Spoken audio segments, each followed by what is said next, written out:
सबको जय मसीह की। अब हम सुनाने जा रहे हैं परमेश्वर का मुख से निकला हुआ चौथा वचन, जो उसने कहा, हे मेरे परमेश्वर, हे मेरे परमेश्वर, तूने मुझे क्यों छोड़ दिया। इसे आप पढ़ सकते हैं मत्ती रसूल की अंजील, उसका 27 अध्याय, उसकी 46 आयत। तो यहाँ पर लिखा हुआ कि हे मेरे परमेश्वर, हे मेरे परमेश्वर, तूने मुझे क्यों छोड़ दिया। यहाँ पर प्रभु यीशु मसीह क्रूस पर लटके हुए हैं। उनका मन बहुत व्याकुल हो रहा है, जैसे कि हम सब इंसान भी जब हम पर कोई दुख, मुसीबत, परेशानी आ जाती है तो हम भी अक्सर कहते हैं कि परमेश्वर ने मुझे छोड़ दिया, परमेश्वर ने हाथ अपना मेरे ऊपर से उठा लिया। लेकिन परमेश्वर किसी के ऊपर से अपना हाथ नहीं उठाता, ना परमेश्वर कभी किसी को छोड़ता है। ये हम इंसान अपने मन में जान लेते हैं और एक क्या है, निराशा हो जाती है हमारे मन में, तब हम क्या है, ऐसी बातों को करते हैं। लेकिन हम वचन में आपको सुनाएंगे कि अक्सर जो परमेश्वर के दास भी हुए हैं और जो परमेश्वर पर विश्वास भी रखते हैं, उनका मन भी क्या है, कभी ना कभी डोल जाता है। वो भी कभी ना कभी यही कहते हैं कि हे मेरे परमेश्वर, हे मेरे परमेश्वर, तूने मुझे क्यों छोड़ दिया। जैसे प्रभु यीशु मसीह यहाँ पर कह रहे हैं, क्योंकि उस समय भी क्या हुआ कि प्रभु यीशु मसीह आम इंसान का जीवन व्यतीत कर रहे थे इस धरती पर आकर, और जो आम इंसान को दुख होता है, परेशानी होती है, वही दुख, वही परेशानी वो भी उठा रहे थे, जो उनके सहने से क्या है, बाहर थी। और इसे हम वचन में पहले देखते हैं कि जब दाऊद बादशाह के ऊपर भी ऐसी परेशानियां पड़ी तो उसने भी ये वचन कहा। उसने पहले ही देख लिया था अपनी पवित्र आत्मा के द्वारा कि प्रभु यीशु मसीह को ऐसे ही क्रूस पर चढ़ाया जाएगा, वो ऐसे ही वचन बोलेंगे, और सब कुछ वैसा ही हुआ। आप भजन संहिता 22 जबूर को ध्यान से पढ़ेंगे तो उसमें ऐसी बहुत सी बातें लिखी हुई है जो कि उस समय हुई।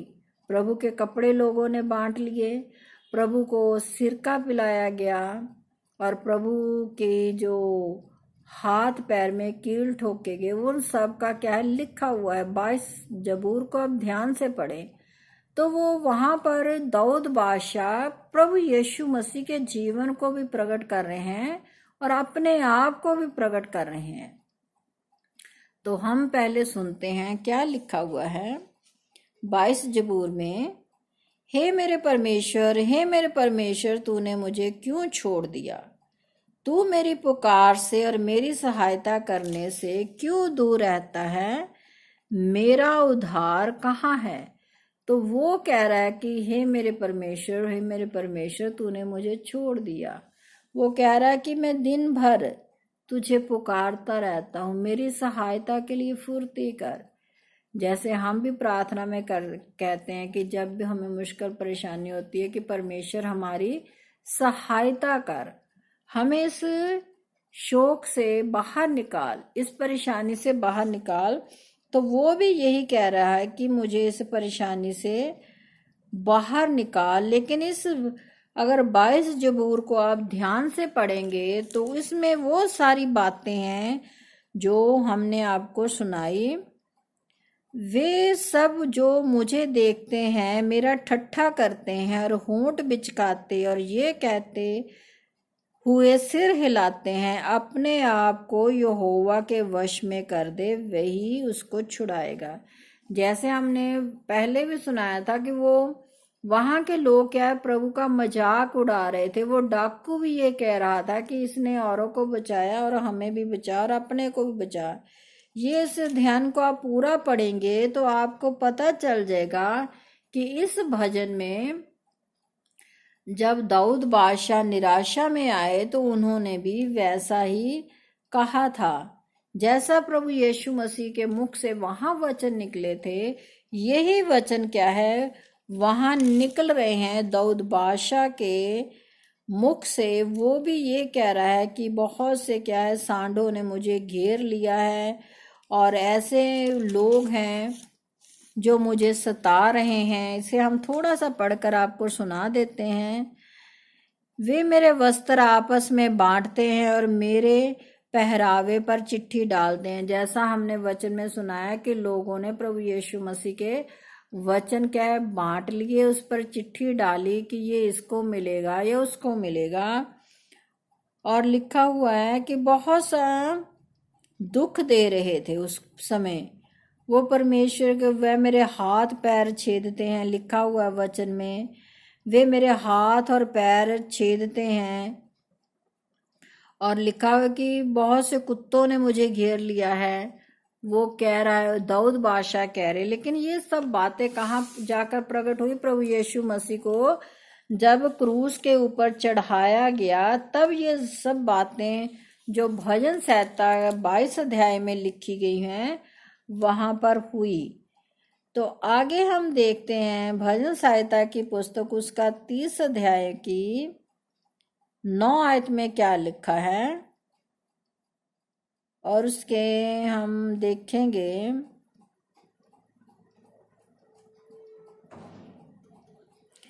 वहां कह रहा है कि 9 आयत में, जब मैं कब्र में चला जाऊंगा तब लहू से क्या लाभ होगा? क्या मिट्टी तेरा धन्यवाद कर सकती है? क्या वह तेरी सच्चाई का प्रचार कर सकती है? यहाँ पर दाऊद बादशाह अपने जीवन के बारे में लिख रहा है कि वो बहुत परेशान हो गया। वो कह रहा है कि अब मैं जीवित हूँ तब तेरी हमदो सना तेरी प्रशंसा कर सकता हूँ। हम भी ऐसे हैं कि अगर हमारे पास जीवन होगा तब तो हम प्रभु को धन्यवाद कहेंगे, उसकी प्रशंसा करेंगे। अगर हम मर ही जाएंगे तो ना तो हम परमेश्वर को धन्यवाद कह सकते हैं, ना परमेश्वर को अपना जीवन दे सकते हैं। हम क्या है मिट्टी में चले जाएंगे तो मिट्टी ही बन जाएंगे और मिट्टी कभी परमेश्वर का धन्यवाद नहीं करती। मरा हुआ इंसान परमेश्वर का धन्यवाद कभी नहीं कर सकता। इसलिए दाऊद बादशाह के वचन जो है वो उनको आप स्मरण कीजिए, उसको बार बार कीजिए। वहां आगे लिखा है, जब तूने अपना मुख फेर लिया तब मैं घबरा गया। जैसे हमने वचन में सुना है कि जब हम पर कोई भी दुख मुसीबत परेशानी आ जाती है तब हम ये कहते हैं कि परमेश्वर ने अपना मुख हमसे फेर लिया है, तब हम पर क्या है मुसीबत आ गई है, ये परेशानी आ गई है। तो वो इस बात को दर्शा रहा है कि परमेश्वर ने मुझे छोड़ दिया है। तो वो परमेश्वर के आगे दाऊद बादशाह गिड़गिड़ा रहे हैं, जैसा वचन में भी हमने आपको पढ़कर सुनाया। उस समय प्रभु यीशु मसीह भी बड़ी दुख में थे, परेशानी में थे। वो भी अपने पिता को पुकार रहे थे। और आगे हम देखते हैं 42 की 9 और 10 आयत में,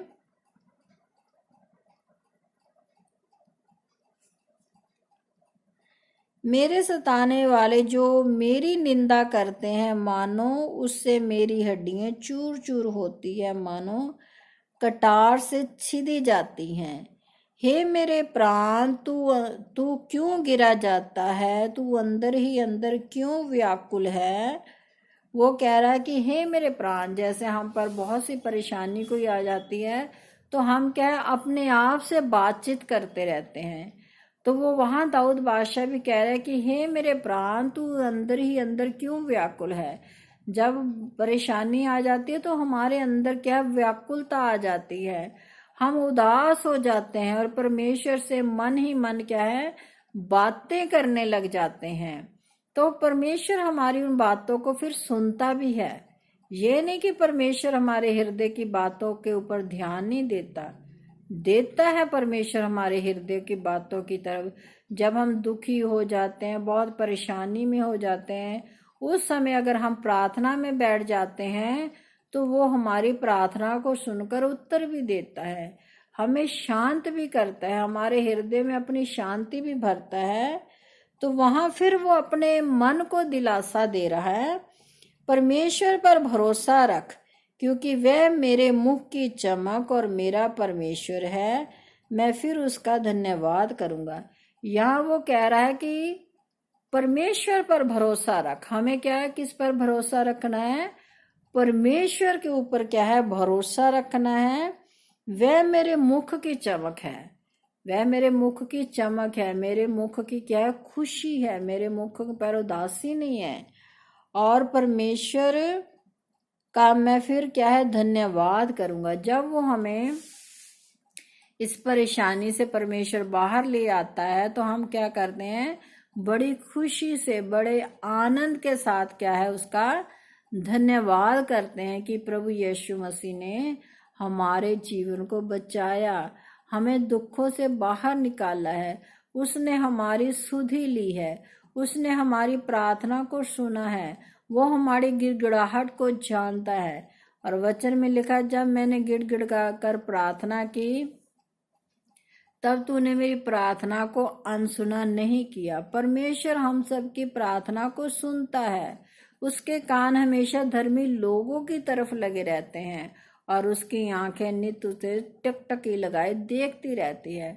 परमेश्वर को हमारा ध्यान रहता है कि मेरा बेटा या मेरी बेटी इस मुसीबत में है, इस परेशानी में है, मैंने उसको वहां से बाहर निकालना है।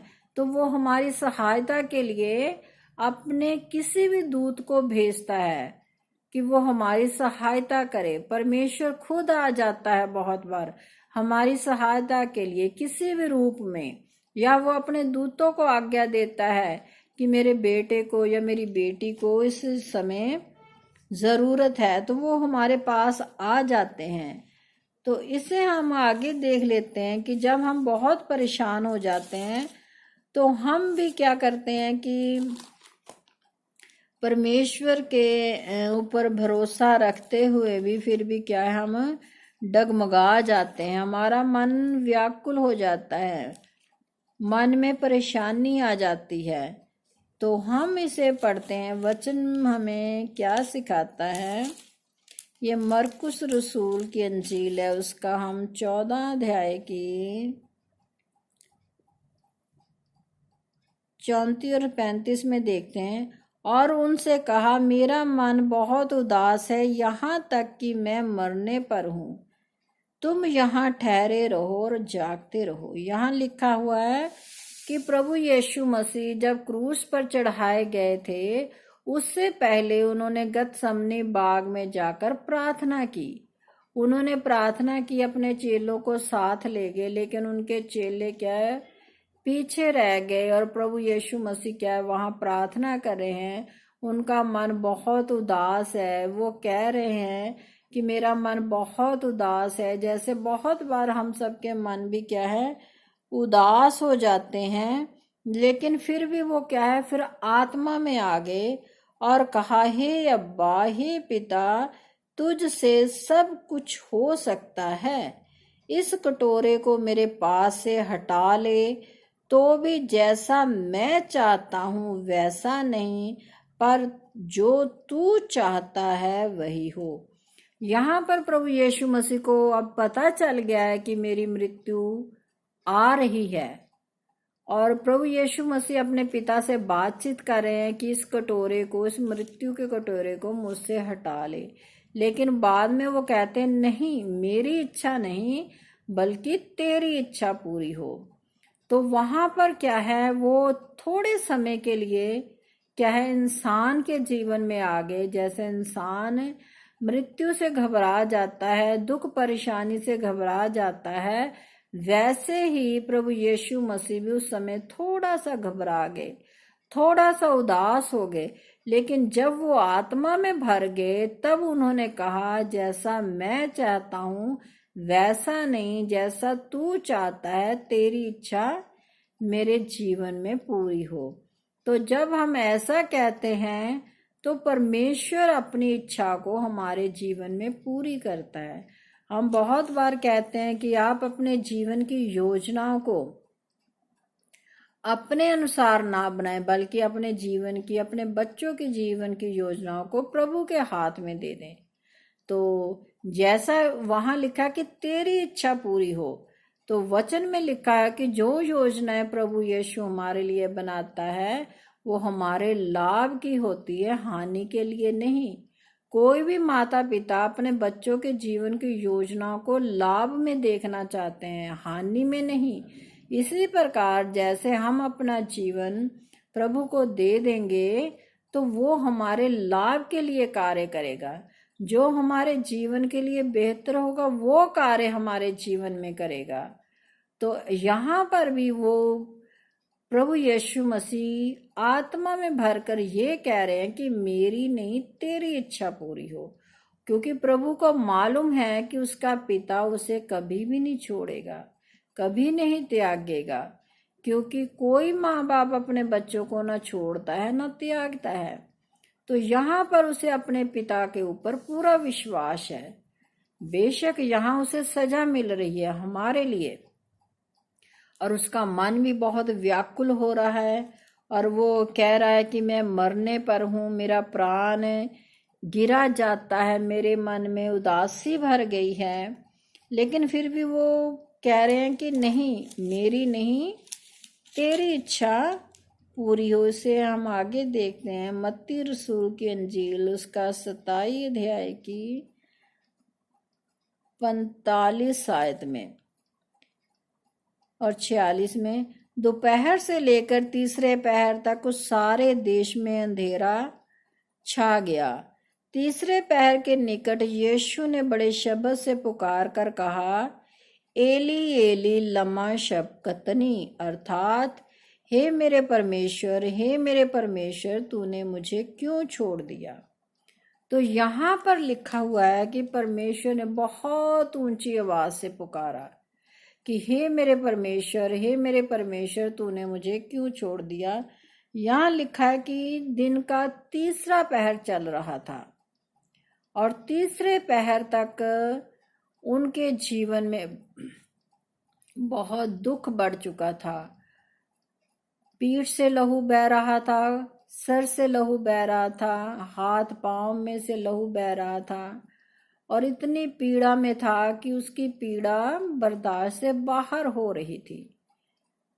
अगर आप सोचिए, आपके कोई छोटा सा कांटा भी लग जाए तो आप कितने तड़पते हैं।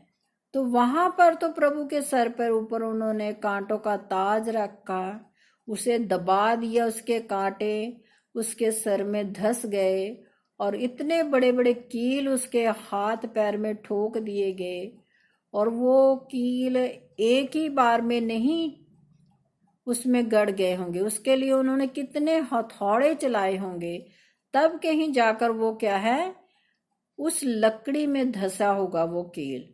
तो कितनी तकलीफ हुई होगी प्रभु यीशु मसीह को, कितनी हड्डियां उसके साथ टूट गई होगी, कितनी नसें कट गई होगी उस समय उनकी।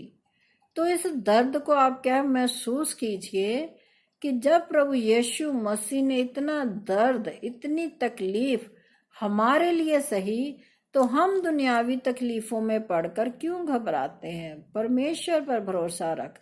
जैसे दाऊद बादशाह कहते हैं कि हे मेरे मन, परमेश्वर पर भरोसा रख, तेरी ढाल और तेरा जीवन वही है। हमारा जीवन कौन है? हमारा परमेश्वर प्रभु यीशु मसीह। हमारी ढाल कौन है? हमारा प्रभु यीशु मसीह।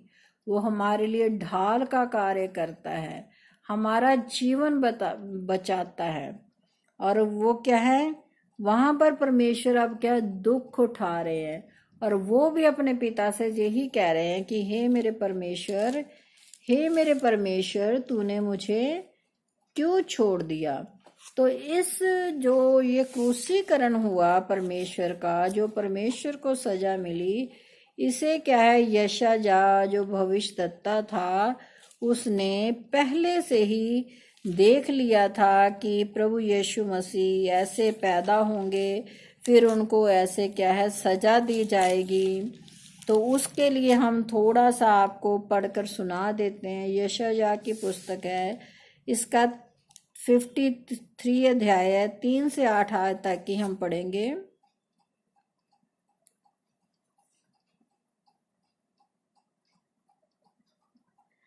वह तुच्छ जाना जाता और मनुष्य का त्यागा हुआ था, वह दुखी पुरुष था, रोग से उसकी जान पहचान थी और लोग उससे